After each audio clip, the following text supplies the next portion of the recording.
Thank you, Dale. I'm very pleased to be here this morning, and I think those of you who were just here for the session by Dr. Draney, he was closing on habitat.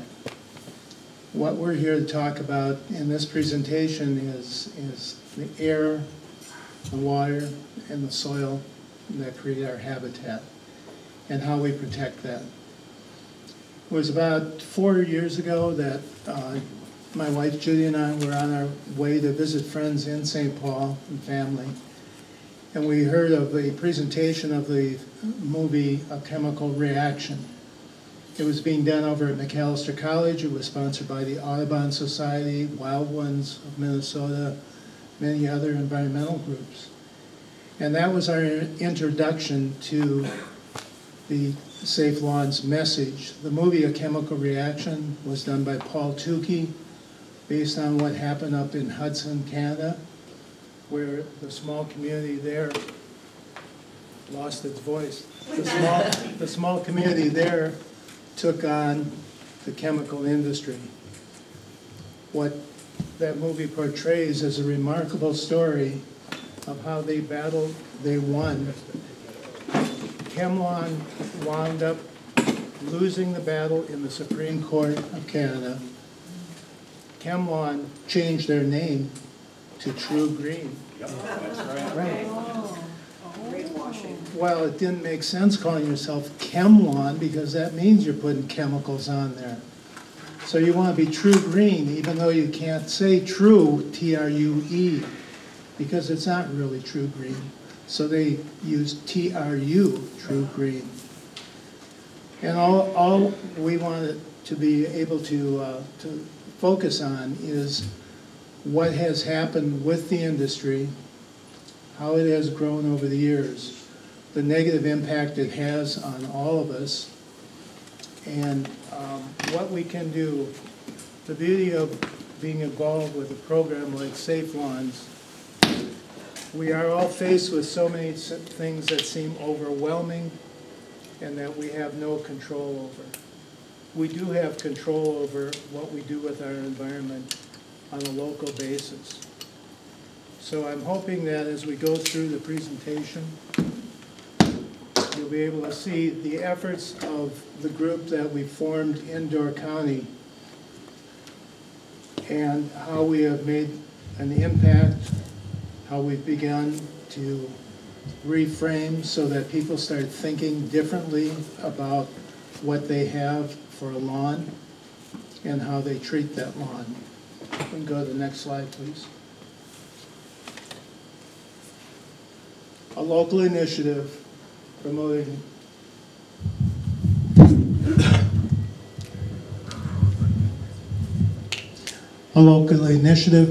safe lawns for a healthier environment. Next. When Paul Tukey came to Crossroads, we formed our group in 2011. I showed a preview to members of many of the environmental groups in Door County, and from that I asked for volunteers who would like to be on a working group to get something going. 14 people stepped forward, and we started working and meeting once a month. We invited Paul Tukey, who was the creator of ChemLawn, or the Chemical Reaction movie, and the author of Organic Lawn Care Manual, which to this day, this was published in 2007, it is still referred to as the Bible in organic lawn care. It's the best thing that's out there. So if you want to really follow up on some of the things I talk about today, this will be a great resource. I have many other resources I'll be mentioning, books that are on display over on the table. All of the things that I reference are in the Door County Library system, so you have access to them.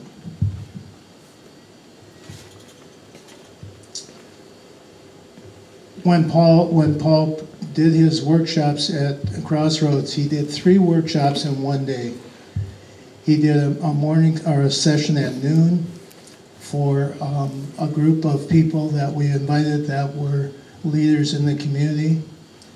He did another a meeting or a session at 3 o'clock that afternoon for landscapers, and we had about 30 people present for that, all in the landscaping business in Door County.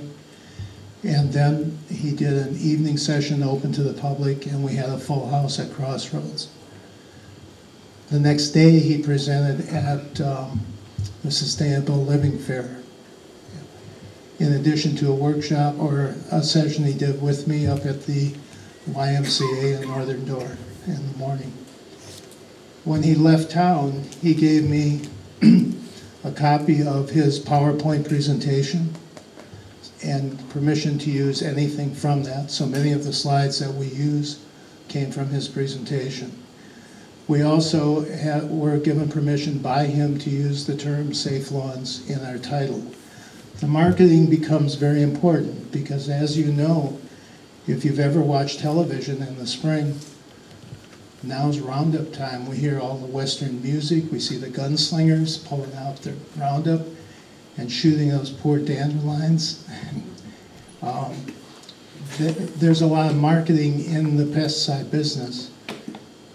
Our Safe Lawns logo that we created and the brochure that we printed 1,000 brochures that have been distributed in various places in Door County, and we're at all of the events that take place, has given us a presence so that when I was doing this presentation with the Door County librarians, one of them came up to me and said, "Oh, I thought your group had been around for years. I didn't realize you just started last year."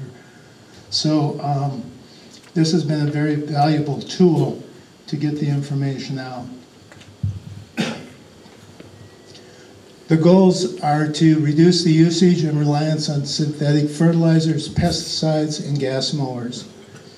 When we use pesticide, the word there, we're talking herbicides, insecticides, all of those that fall in, anything that ends with the side, because it's killing. It's suicide. It's suicide.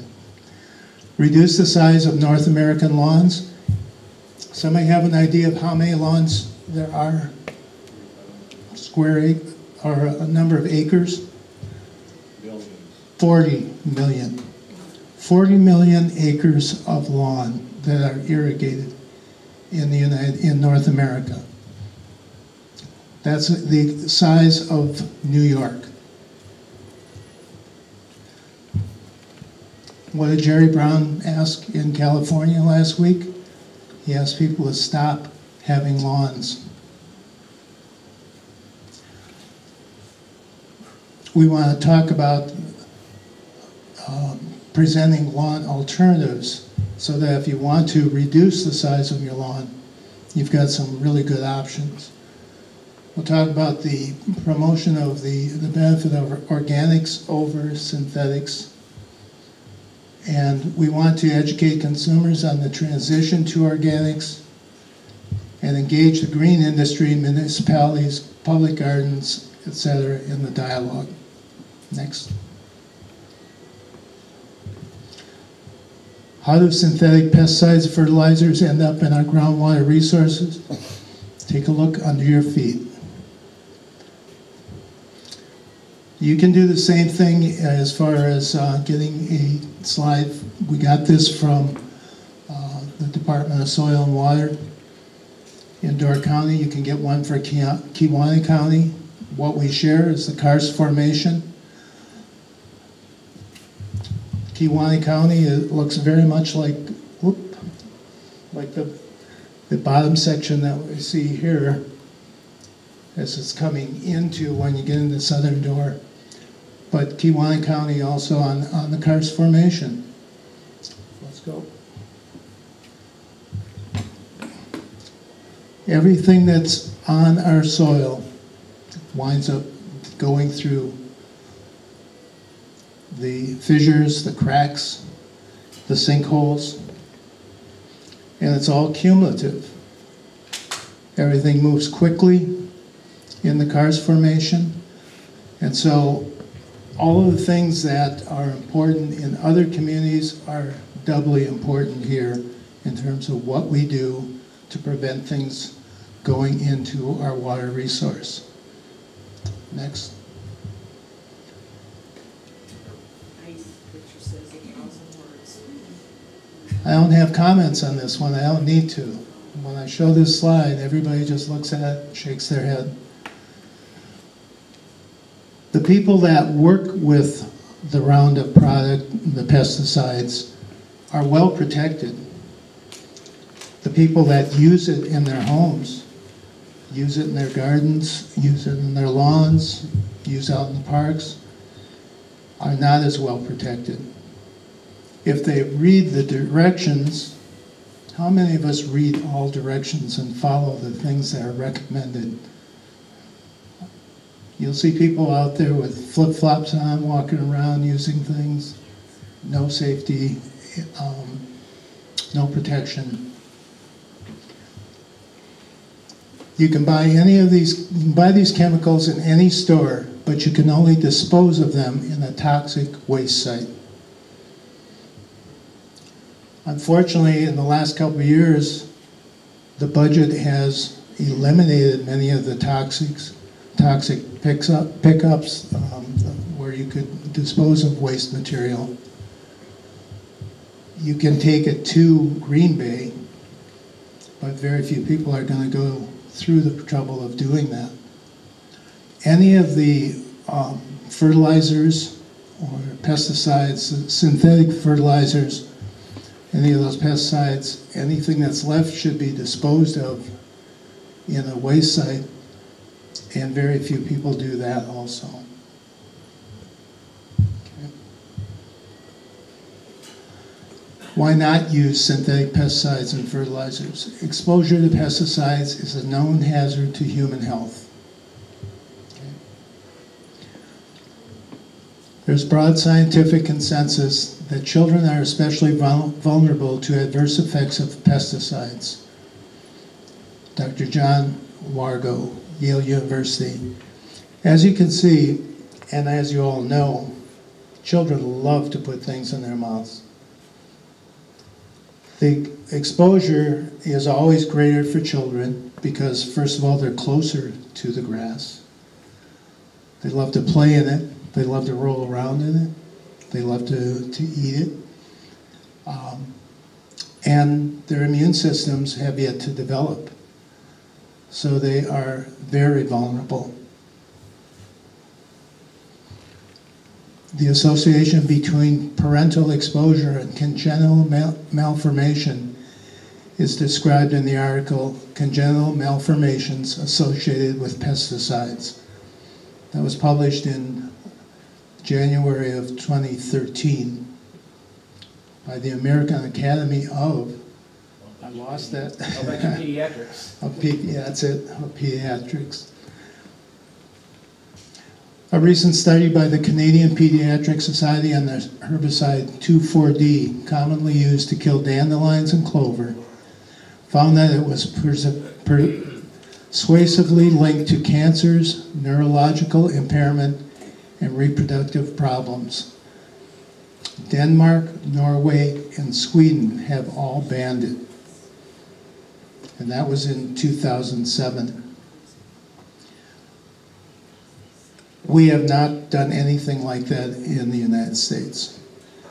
There are provinces in Canada, many of them have banned it totally. Okay.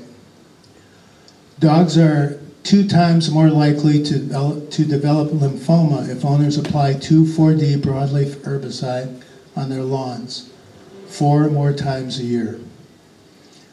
Anytime that somebody contracts with someone to take care of their lawn and use pesticides, they're going to do it 4 times a year. They do it on the athletic fields, they do it in public places. Those contracts all read 4 times a year.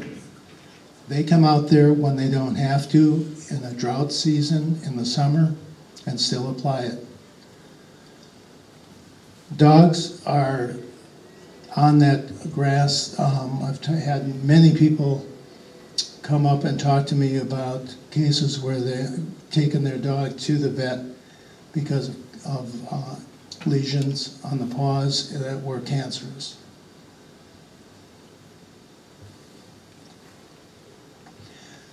Exposure to synthetic pesticides retards brain development in children, increases asthmatic problems, and reduces immune strength.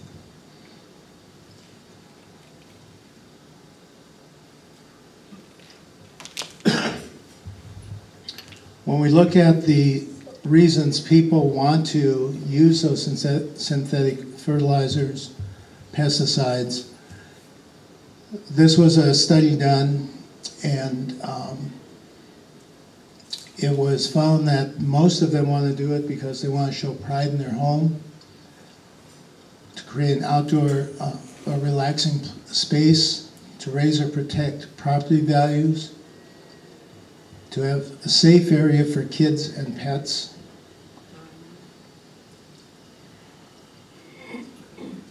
There are ways to go about doing this. Part of it is when we talk about showing pride in your home, you can do that by keeping up your yard. We need to be rethinking what we, instead of just thinking that we have a lawn, we have a yard space. And that yard space can be very attractive. If it is a lawn, it can be very attractive without using synthetic pesticides and fertilizers also. The costs associated with making a change from, if a school district has been using synthetics on their athletic fields and they discuss about making the change, they often say, well, it costs more to go organic. They're right in that it costs more the first 2 years. It takes a while to rebuild that soil. It takes a while to get your lawn off of the drugs that they've been on. Once that has happened, the costs go down so that in the 3rd year, 4th, and 5th year, it's going to cost much less to do it organically than it did by hiring one of the companies to do it with the synthetics.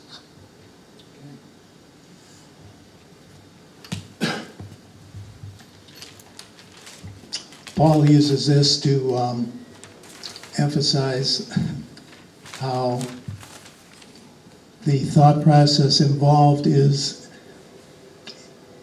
with the chemicals that are used, you have to keep doing more and more and more.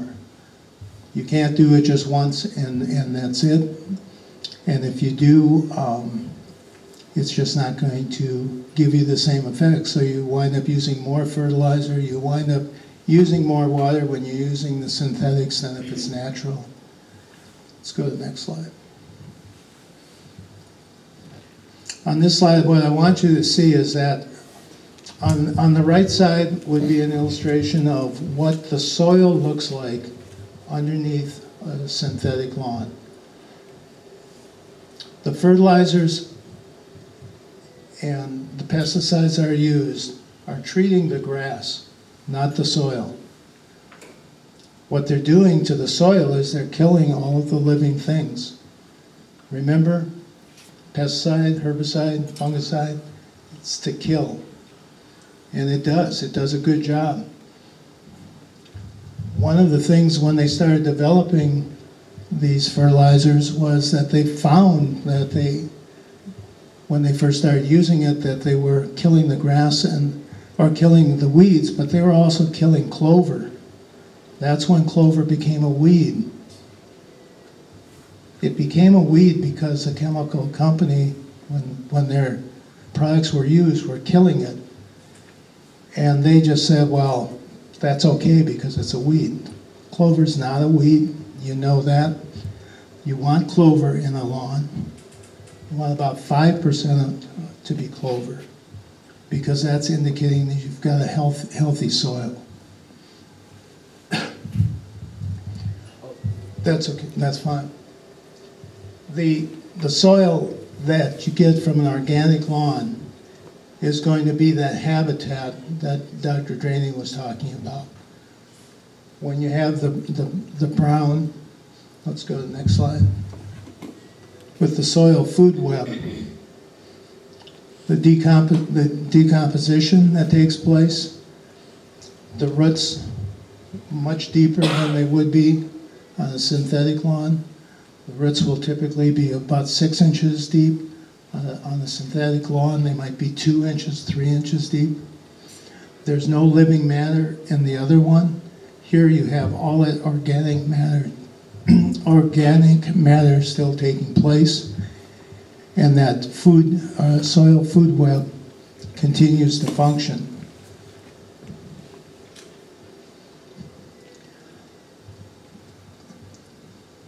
Let's go. I have one of the handouts that we have on the table is the 10 tips for your lawn, and so I'll go through these quickly. The handout not only has those 10 tips, but it also has the website, which you can go to. You can go to thesafelawns.org. All of the materials that we have on the table in the back, or at least the two of those three, show you the website for Safe Lawns and for Safe Lawns in Door County, and for safelawns.org, where you can go to the videos of how to create an organic lawn. First thing, you want to obtain a soil test so you know what to add, not just go ahead and do anything. You want to be able to grow the right grass. The website that we have also for door property owners has several articles and references to what type of grass you should grow in Wisconsin and in Door County, and that was provided by Dean Bollenberg with the Extension Service.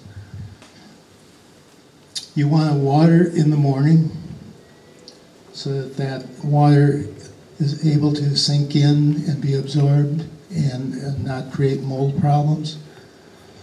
You want to think of your soil as alive and feed it, and what you want to feed it with is compost. You want to mow properly. Proper mowing involves always having a sharp blade, cutting your lawn, leaving it higher than maybe what you have in the past, but never taking it down below 2.5 inches, except at the very end of the season when you want it to go dormant. Leaving your grass a little higher also prevents weeds from starting. Let's go next. Avoid synthetic materials. If you are doing nothing else but, and you don't want to put a lot into, and you don't want to start using other products, the least you can do is just stop using anything that is synthetic in nature, whether those are the pesticides or the fertilizers. Add compost. Compost is extremely important, and again, we have references to compost. How to make compost tea is on the back of that same 10 tips, along with a website that will continue to walk you through it. But compost tea can be very, very valuable to either re-energizing a lawn or helping to establish a new one. Need to be able to look at weeds as a symptom of an underlying problem. And there are numerous references in numerous books in the library that can help you with that, including in Paul Tukey's book, where he'll go through each of the types of weeds that could be in your grass and what that tells you about your soil and how to address it in a natural way. One of my favorite quotes on weeds is by a British author. I have his book over there.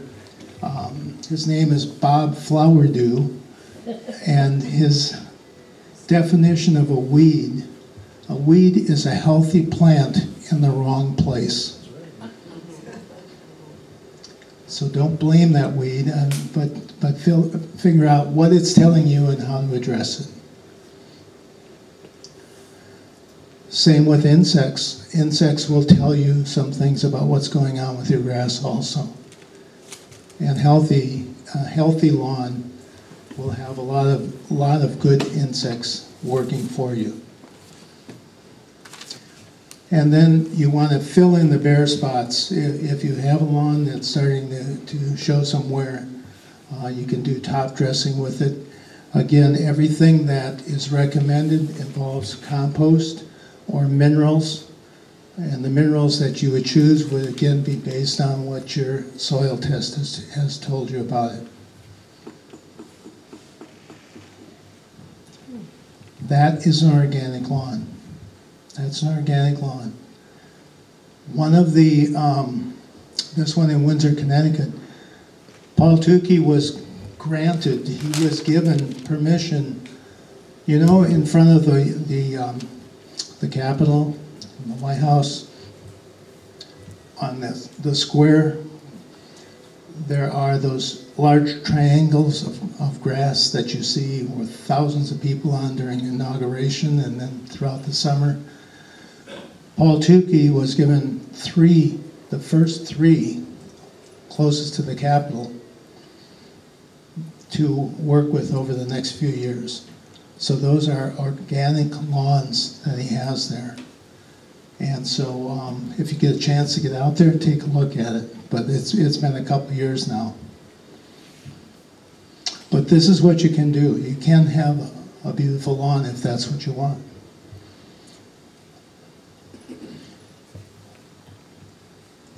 What can you do? Eliminate or reduce the use of synthetic pesticides and fertilizers on your lawn. Encourage neighbors and decision makers in your community to have safe lawns on private property and public places. The difficulty is, in many cases, we don't know that whether the lawn's been treated or not, and so we like to be able to figure out ways to identify. Like I know of several areas in Door County. I know Crossroads doesn't use any pesticides or synthetics on the lawns around the Crossroads building. The Peg Center, where all the music performances take place in the summer in Egg Harbor, is not treated in any way.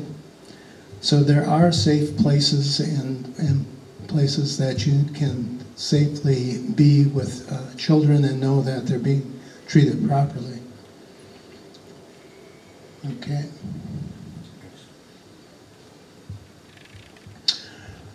Reduce your lawn and expand your garden using native plants. Doug Talame has put out several tremendous publications, and he's doing a lot of speaking around the country, and people are getting the message of the importance of biodiversity. And the more that people realize that what they do impacts the wildlife around them, impacts the health of the people around and animals, they can look at some reduction of their lawn or the elimination, but they need to then start moving towards other ways to enhance that space. And the options are many with rain gardens, native plants, edible lawns, edible gardens on those lawns. There are a lot of good resources, and the last, a year ago, John Meredith did an installation up at the Sister Bay Public Library where they removed all of the lawn in back of the library and created other outdoor rooms, so to speak. that included rain gardens and meeting places, and eliminated the lawn.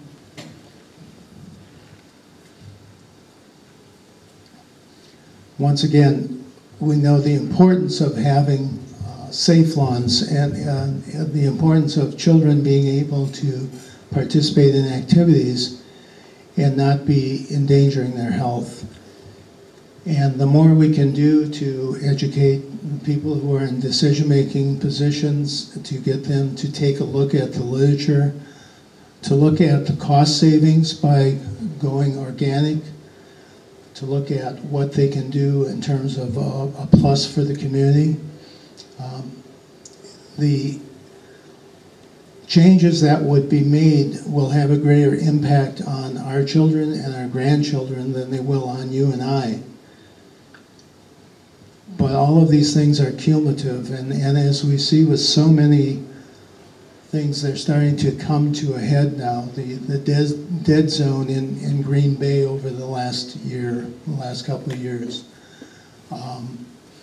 The contaminants found in drinking waters.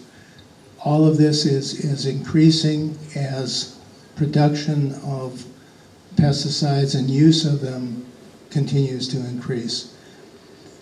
There's no reason that we should be doing it, using any on lawns. There's no reason to have it on the lawns in the public spaces or at home.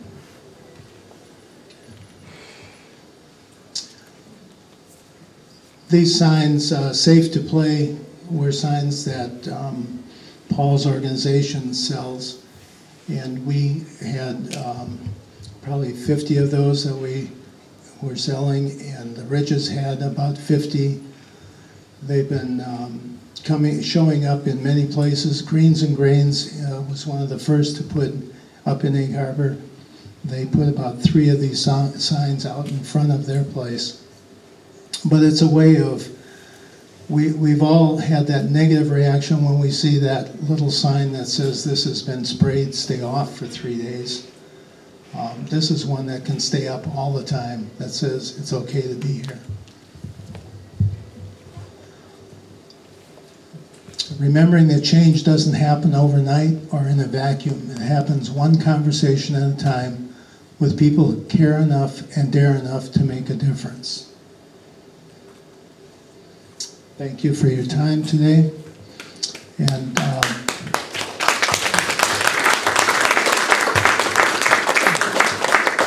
please join your neighbors, local businesses in reducing or eliminating synthetic pesticides and fertilizers in your yards, athletic fields, and public places.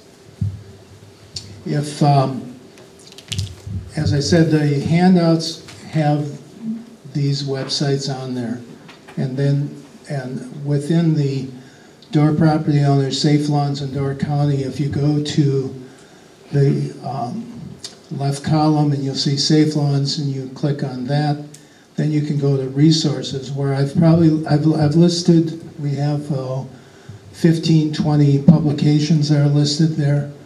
We have some information to other websites, but it's there for you as a backup and as a resource. And the Safe Lawns,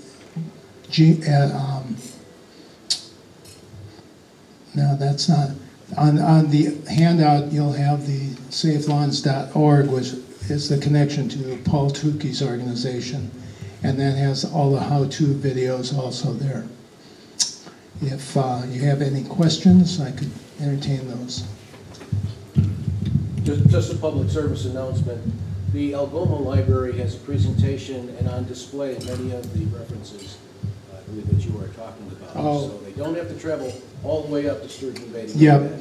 And when I talk about the listing and having them in the system, I'm talking about the overall system, and so many of them show up just in Algoma or in Appleton or somewhere else, but you can request them and have them in your library, and I'm glad to hear that they have a display there. Yeah, we have a whole Yep. display for that right now. Very good. Thank you. Other question? Bill? Just for a bit of interesting advice, my activity I've been involved in for the last several years, I found a link for DATCAP, the Department of Agriculture, Trade, and Consumer Protection, and found out that in the state of Wisconsin, 4 of the major chemical companies, namely Bayer, Dow, Syngenta, and Monsanto, have over 501 herbicides and pesticides licensed for usage here in Wisconsin. And very interesting, more and more correlations coming forward likewise as to the residual damage being done to all of us and our children and to every living thing by the residues in the food that we eat, which contains the glyphosate and all the other, the 2,4-D residues and what have you. So there's some very interesting and dangerous information coming out.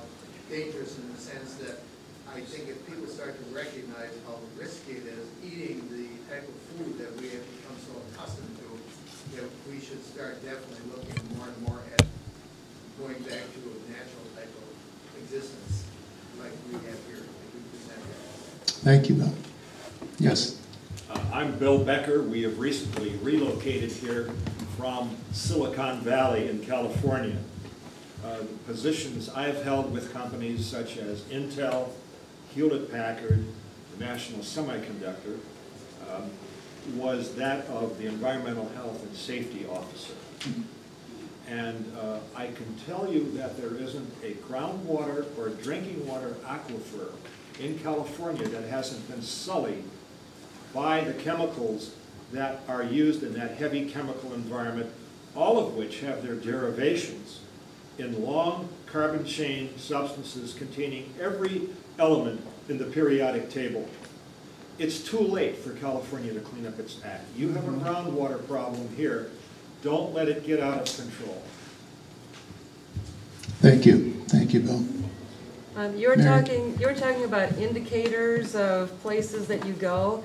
I know when Dale and I had kids growing up, whenever we would take them someplace, if we were traveling, let them go and play on the swings, we would check the grass first. And if we didn't see any kind of broadleaves, clover, dandelions, or whatever, we just didn't go there.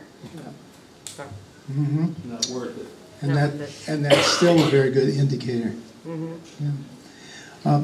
Going back to what Bill was just saying about water too, a wonderful children's book by Rochelle Strauss. I've got a copy of it over here called One Well. It's a marvelous teaching tool. If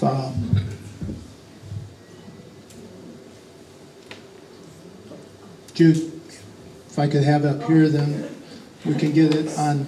We can do the Vanna thing. Yeah, yeah. One well. All the water in the world is what we have. We live in a bubble where it goes up, comes down, goes through the cycle again. And what Bill was saying about all the contaminated water that we have in California, we've got fracking going on across the country. We have no idea what those chemicals are because they are protected and they are going in. Many of the things that go into our water are not going to be able to be taken out. And only 3% of all the water in the world is drinkable to begin with. So it is the most important issue that we have facing us across the world. Other questions?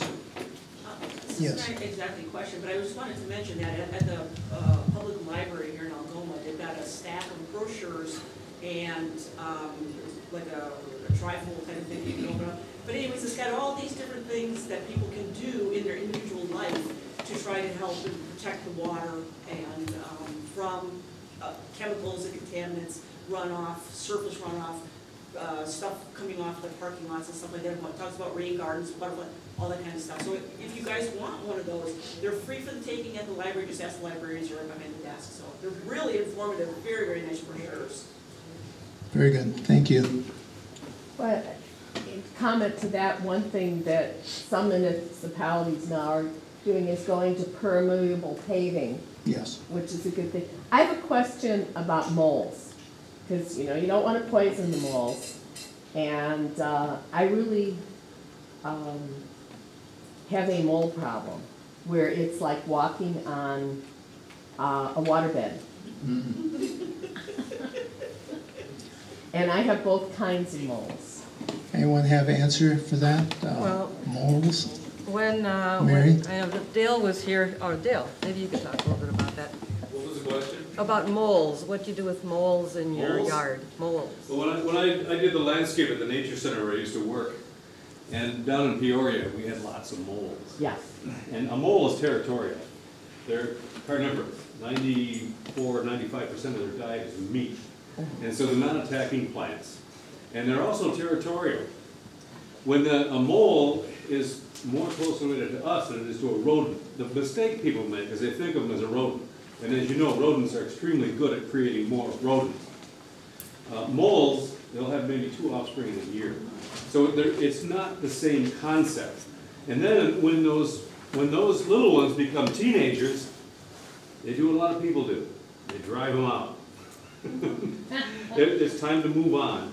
And they will keep other moles out of, their territory is roughly the size of a football field. And if you have a lot of issues with a mole in one spot, it's probably an indicator there's something going on that's attracting. Up here, we don't have the same moles, I don't think. I think they're the star-nose around here, don't we? The star-nose mole? Yeah, as a rule, that it doesn't tend to be that kind of a problem. It's pretty easy to treat. In my landscape at the Nature Center, I didn't do anything with moles, nothing. And I was surrounded by a nature preserve. If anybody's going to have a lot of moles, I would. And I actually had people ask me when I was out there working on it. By the way, the lawn was 55 species of plants. It was totally organic. And I had people ask me, what do you treat your lawn with? And I said, not meaning to be a smart aleck, respect. That's all. And if I had a problem with a molehill, a problem. You know, they have 2 types of tunnels, a hunting tunnel, and then they have one down deep. Right. I would just take the soil off the top and use it as a compost pile. And if it was one of those little hunting ridges, heel toe, this down. Right, I mean. Or ignore it. I mean, you can do that too. Well, I mean, this is not here because I, moved back here from Illinois, but I mean, it's just, I mean, I haven't put anything on. But, you'll be sitting out in the lawn and people's chair, and I haven't used chemicals, but people's chairs will fall in through the holes. I mean. Move it. What? Move it. We moved the chairs, but I know, I mean, we've left it. Get those chairs that have the bar on the bottom. The mailman. Disappeared. I mean, the mailman because he fell walking into the yard. I don't know if this is. No, Okay, yeah. no, we won't, we'll move on. Anticlimactic. No, I mean, All right. I just loved it. Thank you all very much. How about Thank one you. more